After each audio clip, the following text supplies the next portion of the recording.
Kak, jadi bagaimana sebuah router meneruskan paket data di jaringan? Router adalah sebuah alat yang mengirimkan paket data melalui sebuah jaringan atau internet menuju tujuannya, melalui sebuah proses yang dikenal sebagai routing. Proses routing terjadi pada lapisan ketiga, yaitu lapisan jaringan seperti internet protokol dari stack protokol 7 lapisan layer OSI. Jika paket-paket ditujukan untuk host pada network lain, maksudnya itu sesuai dengan data pada tabel routing, maka router akan meneruskannya ke network tersebut. Sebaliknya, jika paket-paket ditujukan untuk host yang satu network atau tidak terdapat pada tabel routing, maka router akan menghalangi atau tidak akan meneruskan paket-paket tersebut keluar.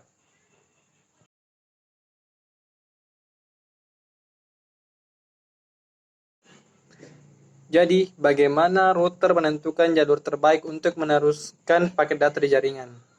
Yang pertama yaitu, router akan memilih rule routing dengan distance address yang paling spesifik. Kemudian, router akan melihat nilai pada parameter distance di tiap rule routing. Semakin kecil distance, maka rule itu akan digunakan. Kemudian, jika terdapat beberapa rule routing dengan distance address sama spesifik dan distance sama, maka router akan memilih secara random atau round robin. Jadi seperti itu.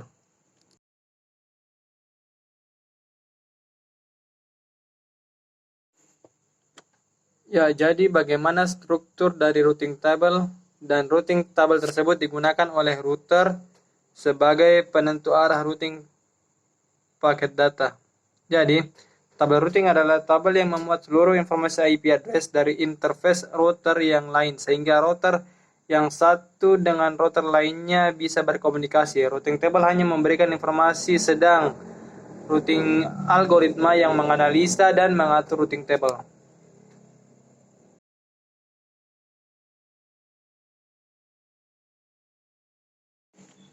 Kemudian selanjutnya itu perbandingan antara routing static dan routing dinamik, atau static routing and dynamic routing. Yang pertama itu static routing. Keuntungannya yaitu, yang pertama, lebih aman daripada dynamic routing terhadap metode spoofing. Yang kedua, tidak ada overhead atau waktu pemrosesan pada CPU router. Jadi router lebih murah dibandingkan dengan router dinamis. Kemudian yang ketiga, tidak ada bandwidth yang digunakan di antara router.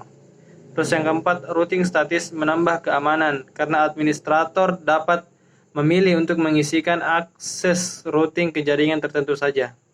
Kemudian kelemahan dari static routing yaitu, yang pertama, rentan terhadap kesalahan penulisan atau lebih merepotkan dibandingkan dynamic routing. Terus kemudian administrasi harus benar-benar memahami internet work dan bagaimana setiap router dihubungkan untuk dapat mengkonfigurasi router dengan benar.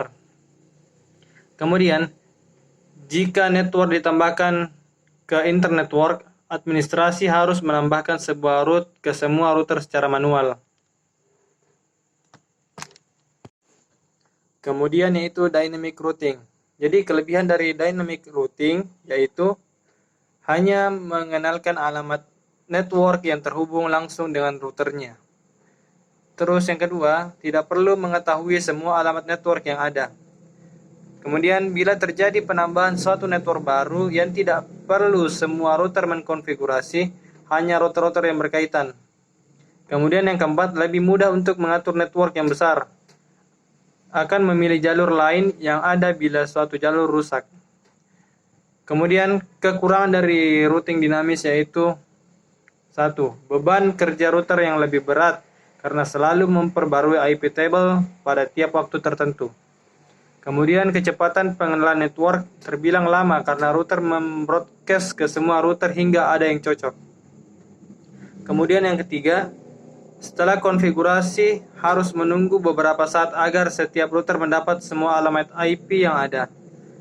Kemudian susah melacak permasalahan pada suatu topologi jaringan lingkup besar. Kemudian terakhir pada kelemahan routing dinamis yaitu update ARP table dibagikan ke semua komputer, berarti mengkonsumsi butuh RAM untuk menentukan jalur terbaik bila terjadi down bandwidth bila terjadi down bandwidth jalur ditentukan oleh sistem bukan admin.